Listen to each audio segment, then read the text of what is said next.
Hola Polímata, ¿qué tal estás?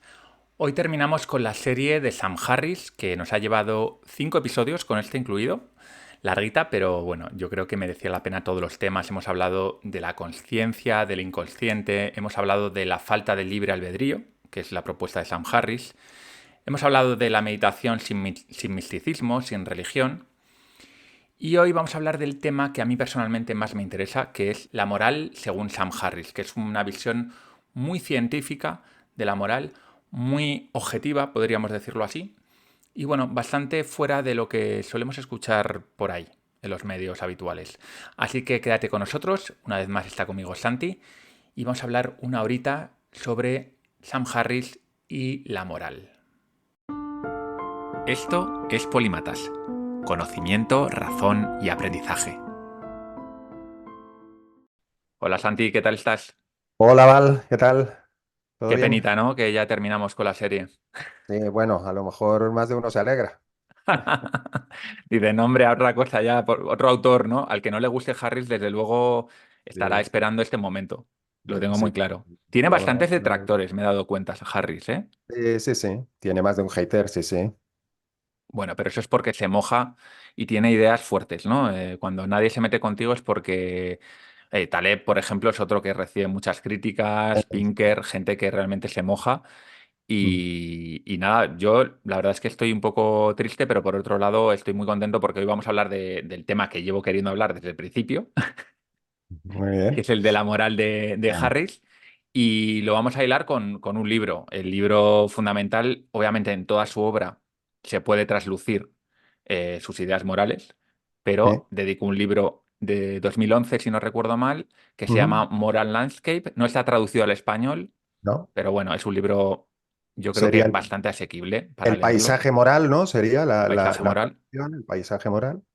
Y ahí viene explicada toda la filosofía moral de Harris, que ya explicaremos, que lo adelanto, ¿no? Pero que ya lo explicaremos un poquito más adelante. Es una moral utilitarista, o sea, centrada en eh, el bienestar, en maximizar el Ujú. bienestar, que es una filosofía que viene ya de muy atrás, de Jeremy Bentham, de pensadores del siglo XVIII, XIX, Ujú. pero que él le da un twist porque lo enfoca desde el punto de vista científico. Él no deja de ser un científico, aunque Ujú. es filósofo también, pero él es Ujú. neurocientífico. Es una Ajá. persona que se dedica a estudiar el cerebro y obviamente pues lo interesante de esta obra es que mezcla esos dos mundos, ¿no?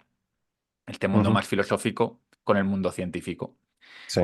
Y además nos trae una metáfora, sí, una metáfora podríamos decir, que creo que es muy interesante, muy visual y que a mí me ha ayudado mucho porque son de estas cosas que se te quedan grabadas en el cerebro y a la hora de pensar sobre ellas más adelante es bastante sencillo, ¿no? Que es el del paisaje moral. Y es muy gráfica. Sí, sí. Eso es. Cuéntanos un poco en qué consiste este paisaje moral de Harris.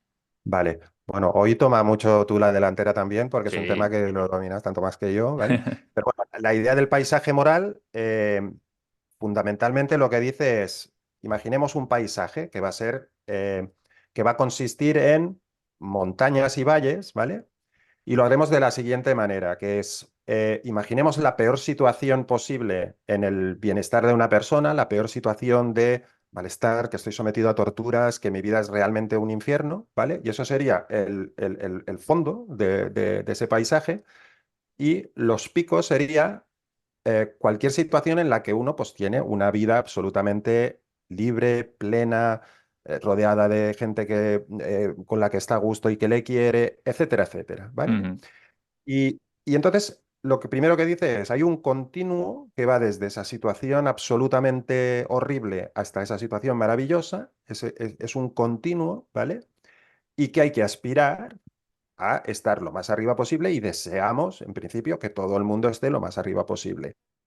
Pero eso es. además, antes ya he dicho, hay máximos. Además, introduce una segunda idea que es, eso es un paisaje, es decir, hay varios máximos, no hay una sola fórmula para el bienestar. O sea, pueden haber diferentes montañas, por así decirlo, diferentes estados en el que uno, o sea, hay diferentes maneras de llegar a una vida plena, al bienestar, etcétera, etcétera, ¿vale? Ujú, Y entonces lo liga con la moral porque lo que dice es la moral, o sea, un acto sería tanto más moral cuanto más contribuye a que podamos subir, ¿no? A que otro suba, a que esté mejor. Y entonces ya empieza, pues, ¿qué quiere decir con eso? Y los ejemplos que ponen. totalmente. Sí, yo creo que aquí entramos de lleno en lo fundamental, ¿no? Y es qué es el bienestar. Porque tú sabes igual que yo que hay mucha gente que no considera el bienestar como el criterio que hemos de tener en cuenta a la hora de definir si algo es moral o menos moral o más moral. Ujú, Claro, en realidad esto es una premisa de base que él plantea. O sea, él dice, ujú, sí, es obvio para cualquier persona que estar más saludable, ser más feliz, eh, tener una vida más floreciente, que él utiliza mucho esta palabra, ¿no? De el sí, florecimiento personal, la libertad de opciones, el estar rodeado de la familia, es evidente para él que eso es mejor que tener pues una vida en ser un esclavo, tener dolor crónico y este ujú, tipo de cosas. Y él lo que plantea es, bueno, si no es el bienestar, ¿qué es, no? O sea, reta un poco a la gente, sí. a esta gente que dice que el bienestar no tiene por qué ser el criterio principal que debemos tener. Es como, si no es el bienestar, ¿qué es? Contadme. Y claro, es difícil pensar en algo que no sea el bienestar que pueda guiar nuestra brújula moral, ¿no?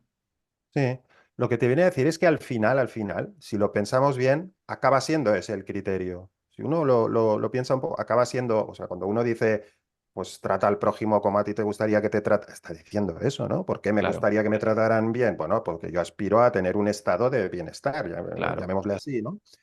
Eh, sí, y luego también te dice, eh, vale, podemos estar de acuerdo en que hablar de bienestar puede ser algo más difícil que hablar de, por ejemplo, de salud. Pero todos estamos de acuerdo en que hay estados de más salud y de menos, ¿verdad?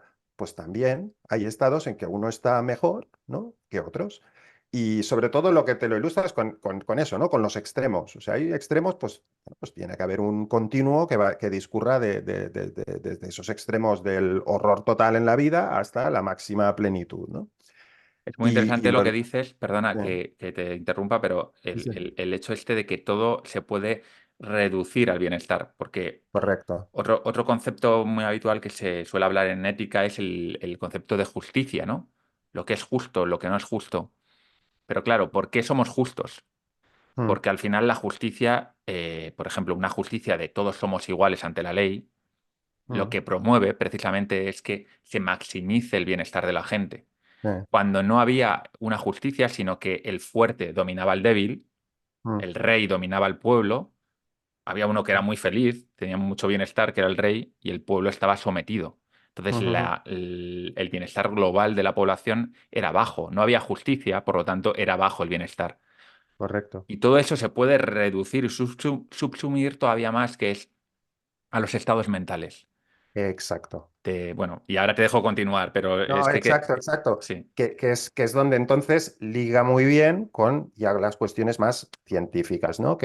Y al final el bienestar lo podemos traducir, ¿por qué no?, a estados mentales. O sea, estados mentales conscientes, bueno, es que al final estamos siempre tratando los mismos temas, ¿no? La consciencia, pues el estado mental consciente subjetivo, y eso además se puede medir. Se puede medir, eh, a- no es tan fácil, no estamos ahí todavía, hay mucho trabajar, pero ya actualmente, científicamente, nosotros podemos medir si una persona está en un estado subjetivo más agradable o menos, ¿no? mm, Por lo menos, desde luego, podemos distinguir cuando hay diferencias evidentes. Entonces, ahí es como decías antes, el twist que añade él es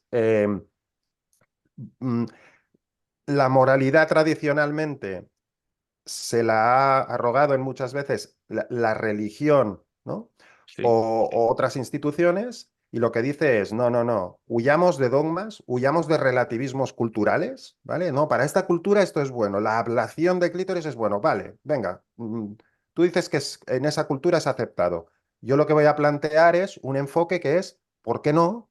La ciencia no nos puede ayudar a contestar esa pregunta. ¿Por qué tienen que ser religiones, dogmas, ideas preconcebidas? ¿Por qué? Y no, la ciencia no puede ayudar a contestar a esa pregunta de, bueno, ¿por qué un estado sería mejor que otro, ¿no? Y entonces, si tomamos, por ejemplo, pues eso, una cultura en la que aparentemente las mujeres están muy felices porque a pesar de pues, no poder conducir, no poder ir a la universidad, de practicarse ciertas prácticas rituales fundamentadas en la religión, pues como la ablación, etcétera, etcétera, bueno, pues él lo cuestiona. Dice, yo me huelo que el bienestar que siente una persona que tiene la libertad de hacer, de una mujer, ¿no? Que tiene muchos más grados de libertad que esa, su estado realmente, su estado mental es más positivo, más placentero, más feliz, ¿no?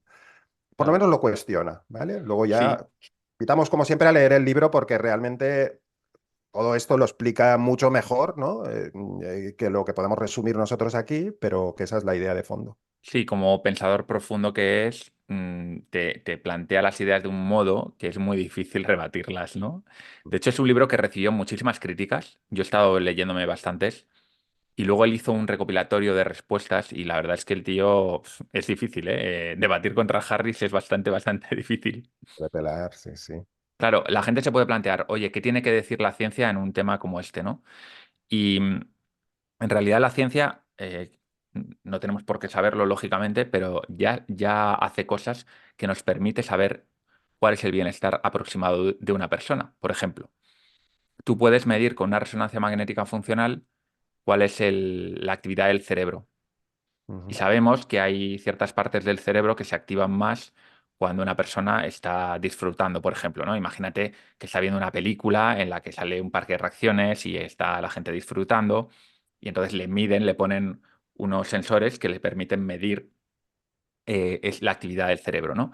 Y luego, por otro lado, le ponen una película de terror en la que pues, le están descuartizando a alguien y miden, ¿no? Y, por ejemplo, pues se sabe que la amígdala se va a activar más cuando hay escenas de terror o de miedo y ujú, que, bueno, pues hay otras zonas, la corteza prefrontal y otras zonas que se activan quizá más cuando... Esto yo técnicamente no lo conozco, así que tampoco me voy a extender en esto, ¿no? Pero bueno, que se haga la gente la idea de que hay zonas que se activan cuando tú estás en un estado de bienestar, que todos sabemos cuál es y que todos aspiramos a él, y hay ujú. zonas que se activan cuando no estás bien, ¿no?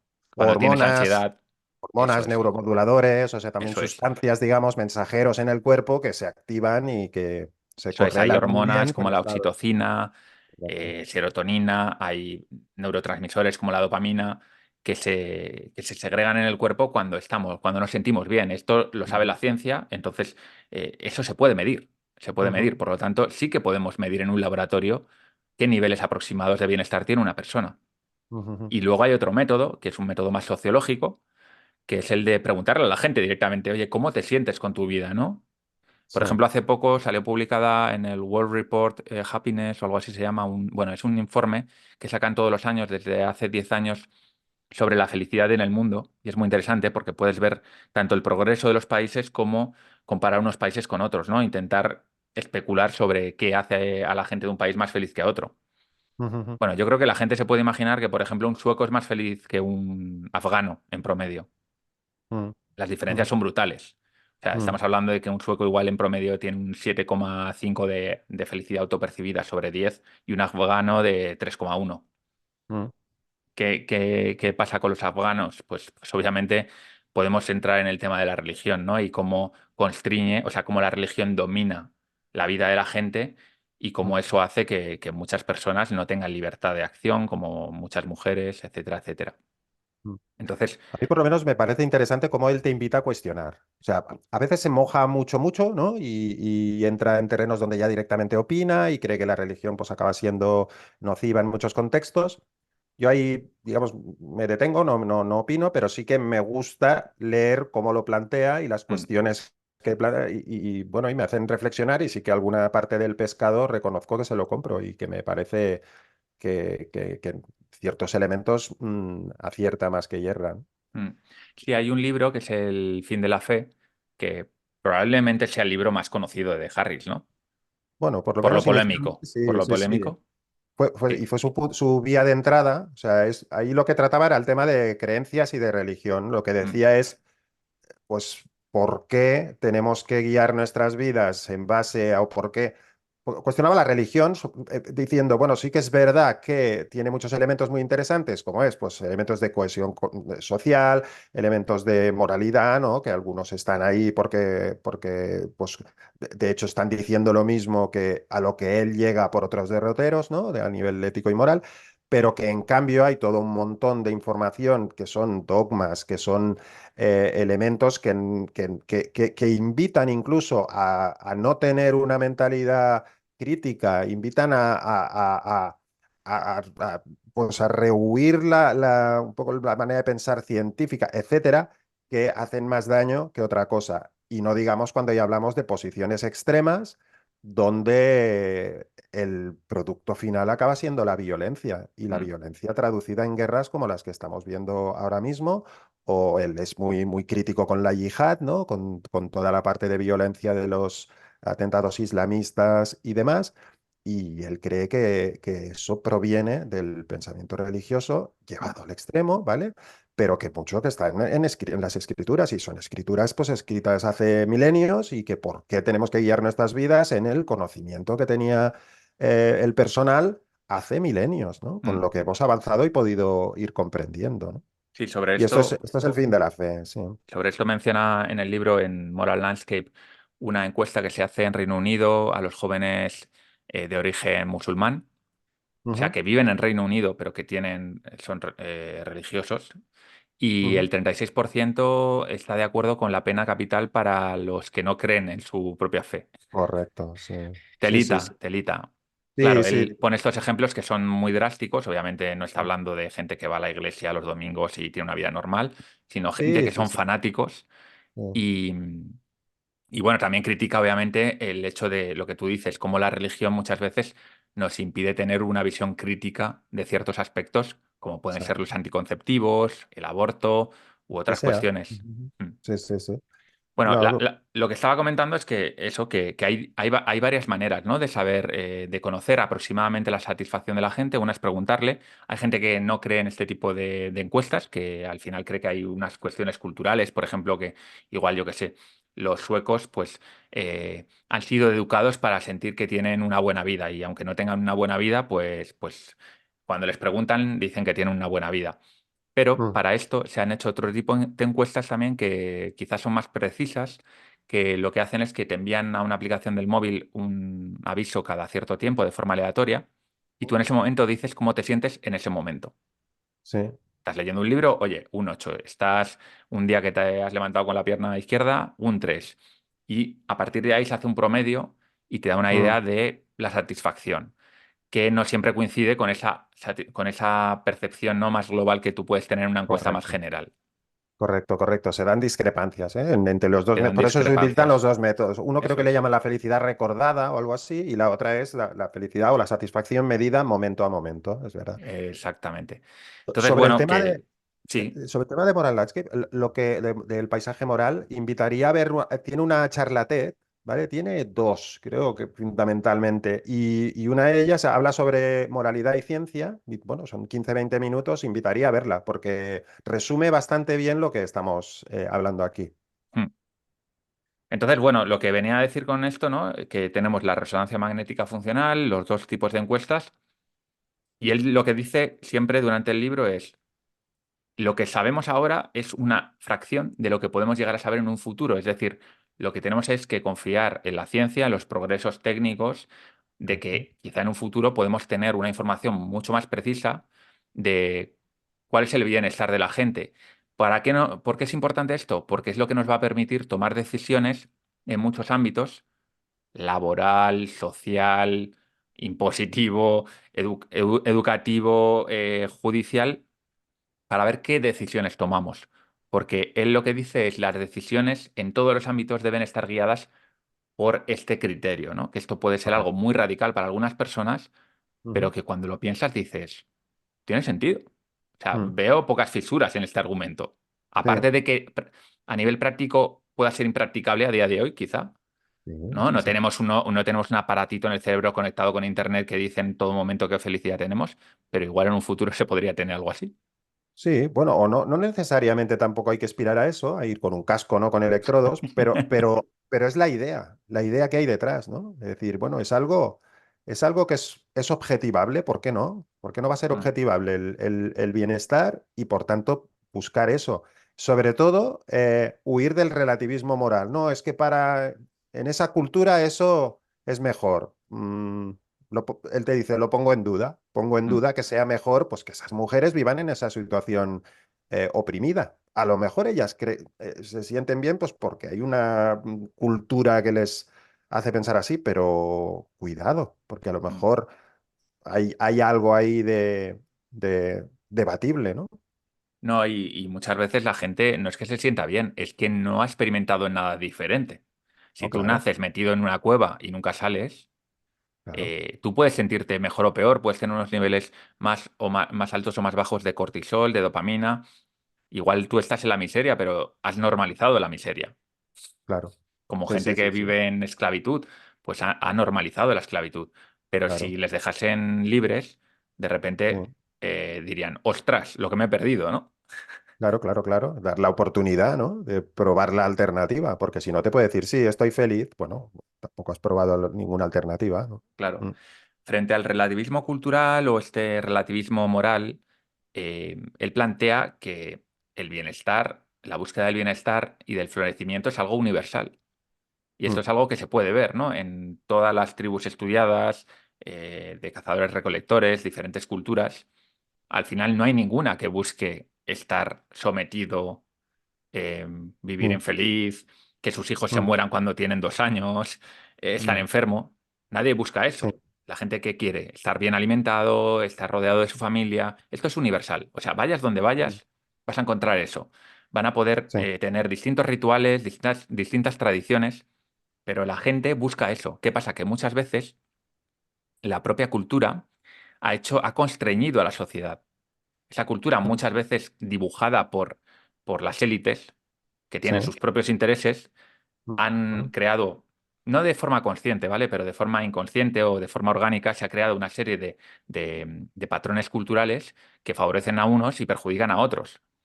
Y mm, bueno, la gente se ha acostumbrado a vivir ahí, pero en realidad si tú mm, preguntas a la gente o si les das la opción de experimentar la libertad, el bienestar, el estar bien alimentado, el que tus hijos estén educados, todo el mundo quiere eso. Entonces él dice que total, eso es objetivo y es universal y por lo tanto lo podemos utilizar no solo en una cultura, mm, sino en toda la sociedad y en todo el mundo. totalmente de acuerdo. Y luego añadiría también otra idea que tiene que ver con la ciencia en realidad, ¿no?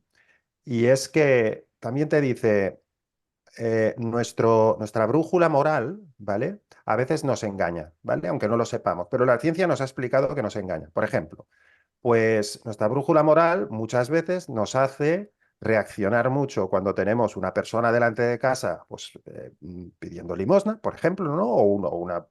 Sales a la calle y hay alguien que le van a atropellar y vamos, actúas a toda velocidad, ¿no? Y eres capaz de romper la ropa que llevas y con eso le salvas la vida. Y en cambio, pueden haber miles, millones de personas, tú sabes, ¿no? Mm, Muriendo a miles de kilómetros y eso nos deja más indiferentes. Esto es así y es evolutivo y digamos que es como estamos construidos, ¿vale? No pasa nada con eso, pero es interesante que pues la ciencia nos explique por qué sucede, ¿no? Y qué sucede, el hecho de que sucede, y que por tanto sepamos que esa brújula moral pues tiene defectos de serie y que cuando entonces reflexionemos sobre cuál es más moral de nuestras actuaciones, pues a lo mejor nos cuestionamos, por ejemplo, pues si yo hago filantropía y actualmente la estoy haciendo pues en una institución porque la tengo cerca de casa y es la que me ha llamado la atención, pero a lo mejor esos idénticos 100, 1000 euros al año, lo que sea que gasto, resulta que si lo invierto en redes contra la malaria, estoy directamente salvando una vida. mm. Ostras, y eso que me hubiera parecido una maravilla, que salvara una vida de una persona que la van a atropellar, pues eso lo puedo conseguir. Simplemente atendiendo a toda esta información y conociendo que la brújula moral a veces nos engaña, ¿no? A la información me refiero pues a información que viene pues del altruismo efectivo, de ayuda efectiva, ¿no? De este Mm. tipo de movimientos que te están explicando dónde puedes dirigir tus acciones filantrópicas de manera más eficiente, ¿no?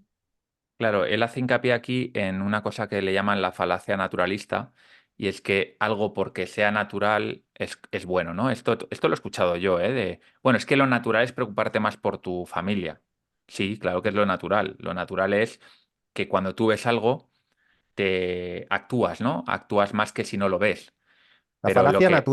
naturalista, dices. Sí, Es que se ha ¿no? cortado un momento. La La falacia falacia naturalista. naturalista, sí, sí, creo recordar que es como se Sí, llama. sí, sí, sí. Pero claro, él lo que dice es, vale, que tú tengas esa tendencia o que evolutivamente, porque evolutivamente es así, obviamente, a un simio no le preocupa en absoluto lo que le pasa al simio de la banda de al lado. Es que no le Ujú, interesa en absoluto, porque no tiene nada que ver con su capacidad correcto. para reproducirse y dejar sus genes, que al final es para lo que estamos diseñados, ¿vale? ¿Qué pasa? Que el ser humano es un animal cultural, no solo es un animal biológico, ¿no? Es un animal cultural. Dentro de esa cultura hemos desarrollado una ética y la ética se dedica a estudiar lo que está bien y lo que está mal. Ujú, Entonces, dentro de esa ética, de San Harris en este caso, que se centra en que sea objetiva, universal y que el criterio ético y moral sea el bienestar, no podemos mirar para otro lado y decir, bueno, ese niño que está en la otra punta del mundo tiene menos valor que mi hijo. No, tú puedes decir, tienen el mismo valor. Lo que pasa es que yo voy a actuar sobre mi hijo porque es mi tendencia. ujú. Pero de manera racional hay que... O sea, es difícil no llegar a la conclusión de ambos tienen el mismo valor y en realidad lo que estoy haciendo, bueno, pues es una tendencia humana natural, no está mal, no pasa nada, o sea, Pasa no hay que nada, no fustigarse, pasa nada. pero Exacto, saber que a la hora, por ejemplo, de hacer filantropía, como tú dices, pensar un poquito más en qué es lo más efectivo correcto. y pensar en ese niño del otro lado del mundo que con menos dinero, por ejemplo, puedo conseguir tener un impacto muchísimo mayor que donando aquí a una asociación contra el cáncer en mi barrio. Sí. O comprando el enésimo móvil al Bueno, hijo, ¿no? por supuesto, Que no se va a traumar por ello y a lo mejor resulta que estoy salvando una vida, ¿no? Todo esto por son supuesto. invitaciones a la reflexión, ¿eh? O sea, cada uno que haga lo que le Sí, dé sí, la sí. gana, por A ver, supuesto, ¿no? yo sé que esto es muy chocante para la gente cuando se plantea así, pero bueno, de eso trata la ética, de ponernos en situaciones extremas, ¿no? O sea, muchos filósofos morales lo que hacen son es crear experimentos mentales, como el del Mm. tranvía, para Eh, llevarnos a los extremos y ver qué haríamos y ver por qué actuamos de una manera y no actuamos de otra. mm, sí, Así sí. que bueno, nosotros hacemos esto mismo. Hablando de filosofía moral, yo sé que a ti tú no querías entrar mucho en este tema porque puede ser un poquito durito para la gente, Ah, pero creo que sí que es ay. interesante que repasemos muy por encima, primero, Sí, cuál es la filosofía moral de Harris desde un punto de vista histórico, ¿no? De la filosofía moral, que Harris no ha inventado la rueda, vamos, que el no. utilitarismo es algo muy, muy Mm. antiguo y qué otros tipos de éticas hay para que la gente entienda, bueno, y pueda comparar o investigar. Entonces, bueno, si quieres empieza tú por la Sí. filosofía utilitarista de Harris y darle ese twist. Lo dominas más tú, con lo cual te dejaré que lo expliques tú. A ver, efectivamente, la visión esta que plantea el paisaje moral es utilitarista, y lo que dice el utilitarismo es, bueno, buscar la utilidad, ¿no? De las acciones y utilidad en términos de bienestar, en este caso. Por ejemplo, un ejemplo de eso, ¿no? Es lo que decías antes del experimento mental del tranvía. Entonces, hay un tranvía, ¿no? O un tren que circula a toda velocidad y llega a un cruce de caminos. Entonces, tú puedes dirigirlo hacia la derecha o hacia la izquierda. Y en la derecha va a matar a una persona y a la izquierda va a matar a cinco. Pues ¿hacia dónde lo diriges? Bueno, pues a priori hacia la derecha, porque de esta manera solo muere uno en lugar de cinco, ¿no? Eso es muy, muy sencillo, muy básico. Y luego hay un montón de alternativas a este experimento que te empiezan a hacer pensar, pero esto sería el utilitarismo en la base, ¿no? Pero bueno, si Claro, compárala tú con el resto. Aquí solamente mencionar que el paisaje moral sí que es cierto, que es un libro que habla de utilitarismo, pero entonces lo que añade es esa reflexión sobre la ciencia. ¿Por qué no? La ciencia puede ayudar a dirimir las dudas morales, las dudas utilitaristas. claro, claro. De hecho, Jeremy Bentham, que es el padre del utilitarismo, crea una fórmula en la cual tú puedes medir el impacto de una acción porque es la acción que maximiza. En su caso creo que era la felicidad, no sé si era la felicidad, el bienestar o la utilidad, no recuerdo exactamente.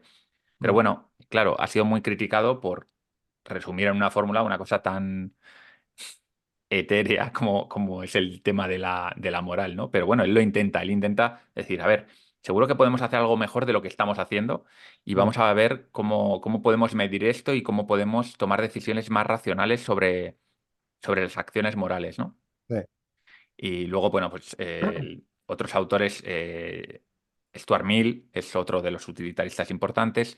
A día de Mm, hoy, Peter Singer, si os interesa, un filósofo que trata estas ideas y que escribe muy bien y que ha hablado mucho también del tema animalista, etcétera, ujú, etcétera, que tiene un experimento mental muy interesante también sobre esto que hablábamos antes, ¿no? De que tú vas al lado vas andando por un parque con tus zapatos recién comprados de 500 euros mm, y te encuentras a un niño ahogándose en la orilla. Entonces, ¿qué harías, no? Y todo el mundo dice, obviamente voy y me meto en el lago, me cargo mm, los zapatos y saco al niño. exacto. Entonces ya la siguiente derivada es, bueno, ¿y qué pasa si el niño está en el otro lado del lago? ¿Qué haces, no? Sí, Como planteándote este caso de si el niño está lejos o no es de tu barrio sí, o no es de tu familia, ¿no? Y entonces, claro, nos damos cuenta de que ya pensamos diferentes, aunque es el mismo niño y es una situación muy parecida, simplemente el hecho de que esté más lejos o que sea más ajeno a mi realidad hace que mi instinto moral no se active. Y esto es muy correcto. interesante, ¿no? Sí. Aquí yo invitaría en esto, perdón el inciso, a escuchar, hay un podcast que se llama The Life You Can Save, que es una serie hecha incluso, o sea, recitada por gente famosa, ¿vale? The Life You Can Save, la vida que puedes salvar. Y es este concepto que acabas de explicar de Peter Singer, este ejercicio mental del niño y del lago que lo voy a salvar. Y a partir de ahí hay toda una explicación que te va llevando paso a paso hacia reflexiones sobre eso, sobre lo que tú puedes hacer, lo que tú puedas ayudar, el tema de la filantropía, qué tiene sentido y qué no lo tiene, ¿vale? Mm, Súper interesante. Si a alguien le interesa pensar en estas cosas, esa serie está muy, muy bien explicada. Pues lo apunto y lo pongo en las notas del episodio Lo también. ponemos ahí. Y bueno, las otras dos éticas fundamentales que se suelen manejar en la historia de la filosofía son la deontológica, que a todo el mundo le sonará el imperativo moral de Kant, por ejemplo, ¿no? Sí. De Immanuel Kant, de, oye, básicamente lo que dice la ética deontológica es, hay una serie de reglas que tú no puedes incumplir. Son como sagradas, ¿no? Por ejemplo, Mm, pues no mentirás o no sí. matarás. Mm, La diferencia con la filosofía utilitarista es que en principio un utilitarista no va a matar, pero el utilitarista dice, hombre, pues si tengo que dejar morir a este señor mayor para que vivan tres personas jóvenes, porque estas tres ujú, personas jóvenes tienen toda la vida por delante, son tres y este señor está a 2 años de morir, pues ujú, yo voy a priorizar a mm, estas tres personas, ¿no? Claro, correcto. el deontológico dice no. Pues, por ejemplo, tú puedes tener una regla moral que es, bajo ningún concepto puedo transgredir la libertad de otra persona, o bajo ningún concepto puedo mentir a nadie, en ninguna circunstancia, ¿no? Que es lo que planteaba Correcto. Kant, y con Correcto. algunos ejemplos bastante, bastante locos, Sí, ¿no? sí, sí, sí. Entonces, bueno, pues es otra ética diferente. Y luego, en tercer lugar, está lo que le llaman la ética de la virtud, que esto, los que sigan polímatas desde hace tiempo, pues hemos hablado de la ética aristotélica, de los filósofos de la época helenística, que ensalzaban mucho la virtud, ¿no? Que es Ujú, el ser una buena persona. El sí. centrarte no en seguir unas reglas, digámoslo así, sino en el hecho de ser una buena persona, caiga quien caiga. O sea, tú te tienes que comportar bien, tienes que desarrollarte como una buena persona y que entonces todo lo demás funcionará. Claro, hay Ujú, que decir que estos tres estilos morales o estas tres corrientes morales tienen muchas confluencias. claro. Porque obviamente si tú eres una buena persona en general, tú En base a qué. Sí, vas a tener un impacto positivo en la sociedad, sí, ¿no? sí, sí. Lo que pasa es que puntualmente, o por ejemplo, si tú siempre dices la verdad, en general vas a tener un impacto positivo, o si no matas Sí. a nadie. Pero Ujú, puntualmente puede haber conflictos, porque el correcto. utilitarista en un momento dado se puede saltar alguna regla para conseguir, porque para él el fin puede justificar los medios en algunas circunstancias, ¿no? Exacto. Bueno, pues para los que les interese este tema un poquito más filosófico, que sepan que Vale. existen básicamente estas tres corrientes y que las tres son interesantes conocerlas y ver lo que nos interesa a cada uno de nosotros, que podemos sacar partido de cada una de Sí. estas ideas, ¿no? Para poner solo un ejemplo de la diferencia entre las dos primeras, ¿no? Con la mentira, pues uno te diría, la visión utilitarista te diría, la mentira no es adecuada, pero podría haber alguna excepción, ¿vale? Y acude entonces, acude tú mismo al concepto de paisaje moral o del bienestar, etcétera. La otra óptica te diría nunca. Entonces, vale, la cuestión, la pregunta que le harías a esta perspectiva es, bueno, y si, entonces si tienes a los nazis a la puerta, tú tienes escondida a Ana Frank en tu sótano y vienen y te dicen, ¿está Ana Frank aquí? Claro, si no tengo que mentir, tengo que decir, sí, está aquí. Bueno, pues tenemos un problema. O sea, quizá tenemos que reflexionar sobre que puede haber algún caso donde haya una excepción, que a lo mejor es un uno de cada millón, bueno, pero pueden existir, ¿no? Y bueno, son el tipo de cosas que se discuten entre estas corrientes, ¿no? Que nunca llegan a un acuerdo porque todas las filosofías, cuando arrascas, acaban teniendo algún problema. Eso hay que Claro, decirlo. O sea, claro, claro. Sí, sí, sí, sí. a todo esto, Harris tiene un libro que se llama Lying, Mentir, Sí, interesantísimo. Otra que vez muy habla de ese corto, tema. ¿no? Sí, la mentira, muy, muy, muy corto. Mentir. 40 Este creo que páginas. está traducido, Sí, no recuerdo, sí. Y es muy interesante. Él hizo un curso, creo que en Stanford, que para él fue un antes y un después, que era, pues eso, un profesor que abogaba por el hecho de que no hay que mentir, ¿no? Y tenía todo un curso de filosofía destinado a explicar por qué. Y bueno, pues él fue allí como una asignatura más y bueno, lo disfrutó mucho porque se dio cuenta de que realmente había mucho más de lo que esperaba detrás de esa reflexión y ese concepto y llegó a la conclusión de que efectivamente, por defecto, no voy a mentir nunca. Y eso quiere decir, bueno, evidentemente no delatar a Ana Frank, pero quiere decir cosas como, por ejemplo, pues los conceptos clásicos de la mentira piadosa, etcétera. Y él te dice, no, no, no, para nada. A mí si me viene un amigo y me dice, ¿qué te ha parecido mi libro? ¿Vale?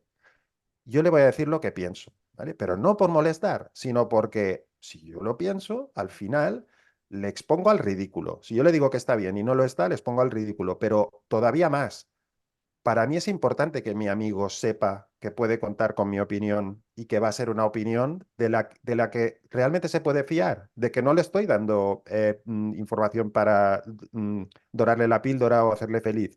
Y si pienso una cosa, se la diré. No haré sangre, evidentemente, pero se lo diré, ¿no? Y que las personas nos consideremos unos a otros fiables tiene más repercusiones positivas que negativas, ¿no? Eso es un opúsculo cortito, o sea, que se lee en nada, en una sentada. También invitaríamos a leerlo, ¿no? y te pone el ejemplo típico, ¿no? De tu pareja te viene y te dice, estoy guapa, cariño, se ha puesto algo, ¿no? Y igual tú piensas, jo, muy bien no le sienta. Pero le dices, Sí, sí, sí, estás guapísima. Y lo que tú sí. dices, ¿no? Sale a la calle y luego, pues igual estamos en la fiesta y la gente le mira porque Porque no va adecuado, sí, sí, no, lo que sea. no es adecuado lo que lleva para el lugar o, no le, o le queda fatal y sus amigas la están mirando así como, mira qué pintas lleva esta. Y Sí. ella finalmente se acaba sintiendo mal por esas miradas, ¿no? Y entonces tú Ujú. le podrías haber ahorrado ese mal trago simplemente haciendo algo que no nos gusta hacer, que es eh, comernos nosotros el mal rato de decirle a alguien, Exacto, oye, exacto. tu libro está mal escrito o ese Sí, vestido es horrendo, ¿no? O sí, sea, sí, sí. lo hacemos más que por la otra persona, por nosotros mismos, porque no queremos pasar por ese trago. En buena medida, sí. Entonces, bueno, pues como mínimo te invita a reflexionar sobre eso. A mí me pareció muy interesante. A mí también. Ya, sí, sí. Llegué, o sea, cuando acabé también, pues Dejaste de mentir por completo, ¿no? sí, o por lo menos me propuse realmente intentarlo. Luego el día a día es complicado y no siempre lo puedes cumplir, pero desde entonces, desde luego, intento hacerlo menos. Sí, Creo que la confianza es una cosa que está infravalorada. Es decir, correcto. Sí, el sí. hecho de que la gente de tu alrededor considere que eres una persona 100% fiable es un valor increíble, increíble. Exacto. Sí, sí, sí. Porque no tienes que estar demostrando todo el rato que eres de Sí, fiar, como le pasa a correcto. alguna gente, ¿no? Que es bastante mentirosilla y Sí, luego, claro, la gente a su alrededor está siempre así de uñas. sí. Y luego también es muy interesante porque muchas veces ves que cuando has dicho una mentira, casi siempre estás ocultando algo que realmente tú no querrías tener, o sea, no querrías tener ahí. Sí. Eh, o sea, estás evitando algo que quizá lo que tendrías que hacer es quitarlo de tu vida Quedarte eh, más tranquilo, ¿no? sí, o sea que muchas veces la mentira nos está dando información Ya. sobre cosas que realmente no nos gustan y que lo que tendríamos que hacer es reflexionar sobre por qué hemos tenido que mentir. Mm. Oye, Santi, ¿se te ocurren algunas aplicaciones prácticas de estas ideas o es pura teoría para entretener a nuestro cerebro filosófico, las ideas de Harris de este libro? ¿De mentir en concreto? No, del libro, ya volviendo al Moral Ah, Landscape, de momento para la acción. si crees que esto que comenta Harris en el libro puede ser útil a nivel personal y para la sociedad en general. Bueno, algunos ejemplos yo creo que los hemos ido dando. O sea, uno, por ejemplo, aunque también lo trata en Free Will, ¿no? En el libro Free Will, Libre Albedrío, que es, por ejemplo, el cómo construimos buena parte de nuestra justicia a partir de conceptos como la retribución, ¿no? Que es el simplemente sentirnos bien por castigar a una persona cuando realmente no está aportando nada a eso. Lo que aporta realmente si conseguimos que esa persona pueda cambiar su comportamiento, cosa que no siempre es fácil, y a lo mejor hay que recluirle en una institución que le ayude a eso, ¿no? Eh, pero en cambio tendemos mucho a sentirnos bien cuando la persona es castigada, ¿no? Entonces ese castigo que realmente no está aportando nada, o sea, esa persona está peor y nosotros no estamos mejor, eh, pues invita a la reflexión. Lo hace también el... Reduce el bienestar global, ¿no? Correcto, o sea, al Sería un final caso la de fórmula del reducción del bienestar bienestar global, global. exacto. No sé, hay otros ejemplos, ¿no? ¿Cuáles dirías tú? Vale. Sí, teníamos aquí algunos apuntados. Bueno, por ejemplo, hablábamos también de... Bueno, a mí uno que me interesa bastante es todo el tema de las regulaciones gubernamentales, por ejemplo, sobre el tema de las drogas, ¿no? Sí. De hasta qué punto eh, se regulan algunas drogas por una cuestión de tabús o de tradiciones, Ujú. más que enfocándonos en el bienestar global. Sabemos que hay drogas, por ejemplo, como la heroína, que han provocado un daño social brutal.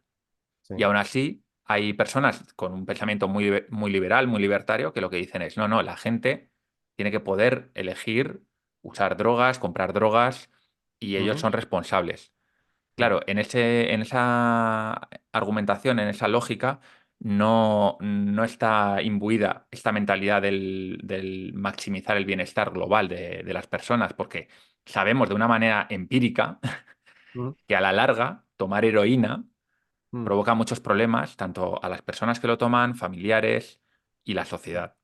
Ujú. Entonces, esta mentalidad deontológica de la que hablábamos antes de la libertad es lo Libertad primero, por encima de todo, sí. independientemente de las consecuencias que esto pueda tener, es Ujú. muy dañina. Entonces ahí Harris diría, yo no lo sé, no le he escuchado hablar de esto, pero seguramente Ujú. diría, a ver, con lo que sabemos, ¿qué impacto tiene, por ejemplo, legalizar esta droga?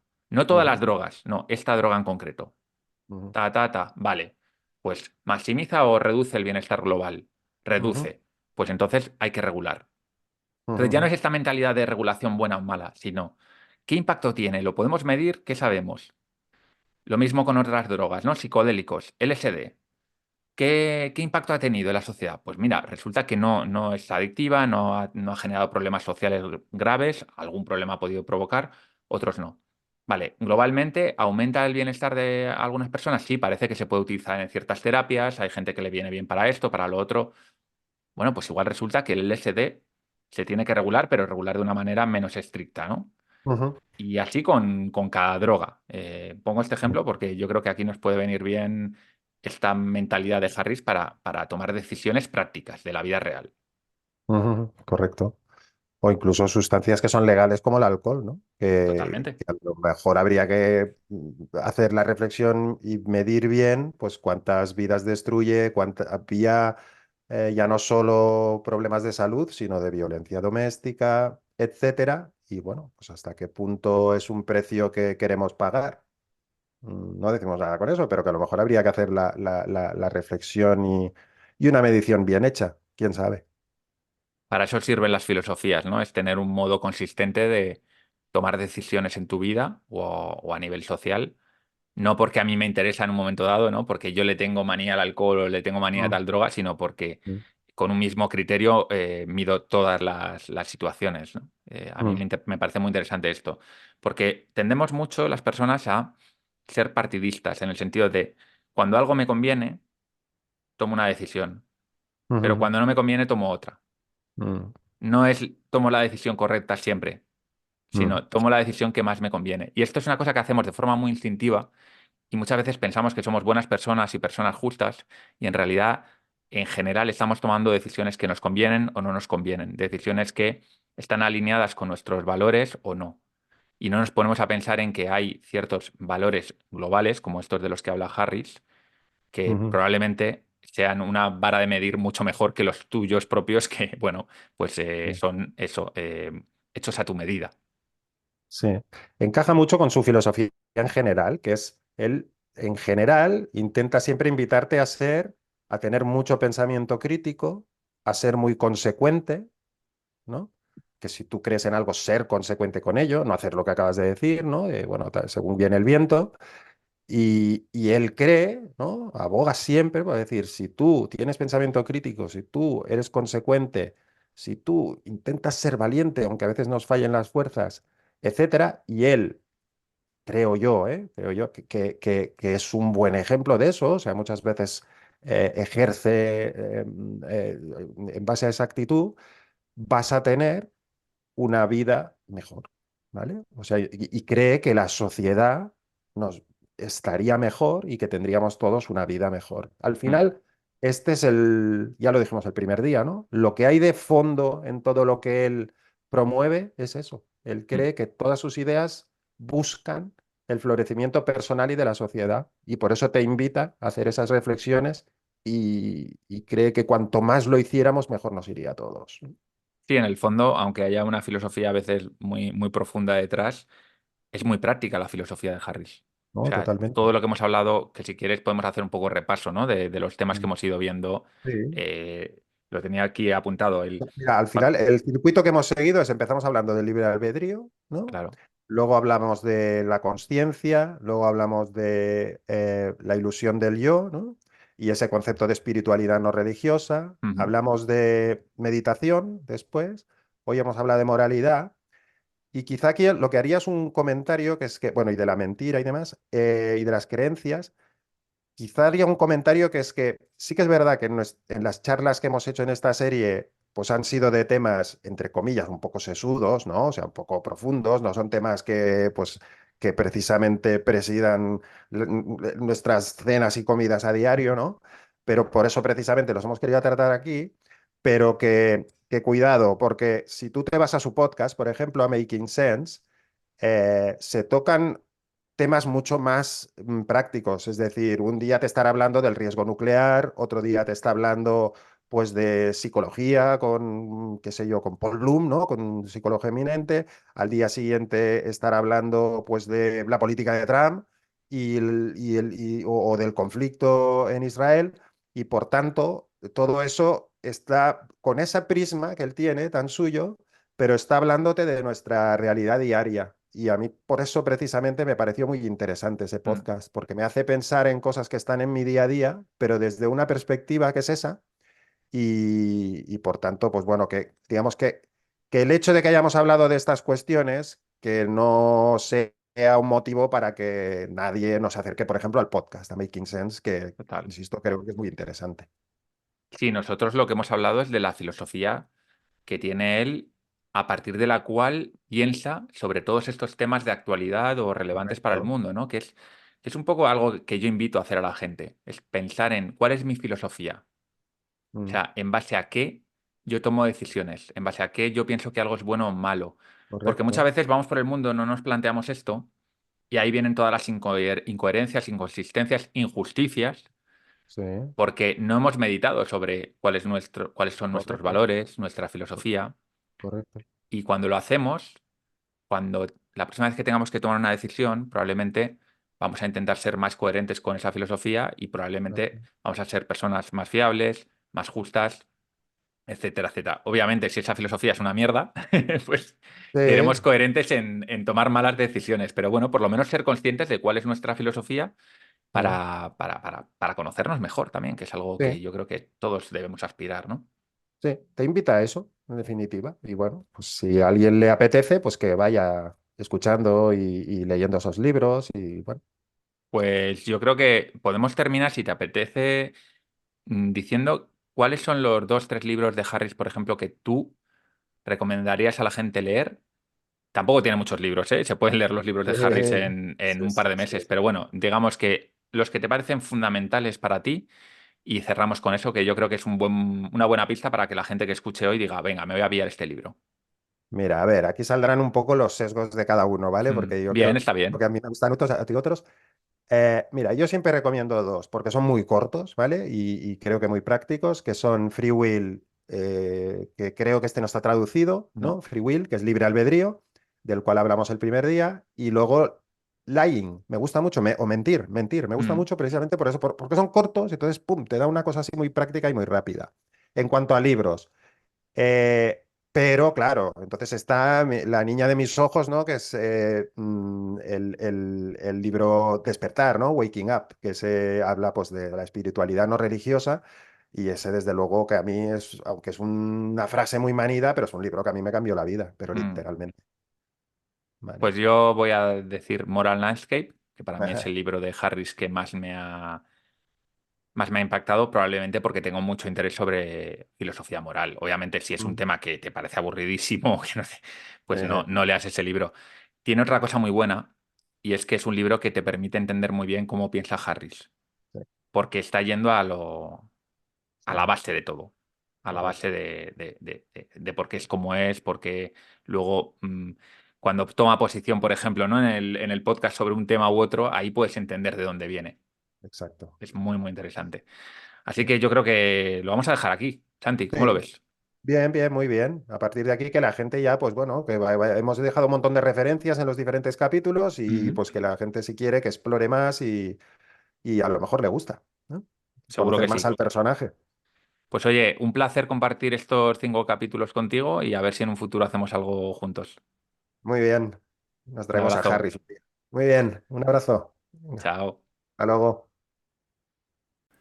Bueno, Polímata, pues esta ha sido la serie de Sam Harris con Santi, que le agradezco enormemente todos estos episodios. Le ha dedicado muchísimas horas de preparación y bueno, creo que se nota, creo que no hay nada en español parecido a lo que hemos hecho nosotros. Dime en los comentarios qué te ha parecido, si quieres que hagamos series similares a esta sobre otros autores. Yo tengo autores en la mente, pero bueno, tampoco quiero insistir en este tipo de contenidos si veo que no hay un interés muy importante sobre él.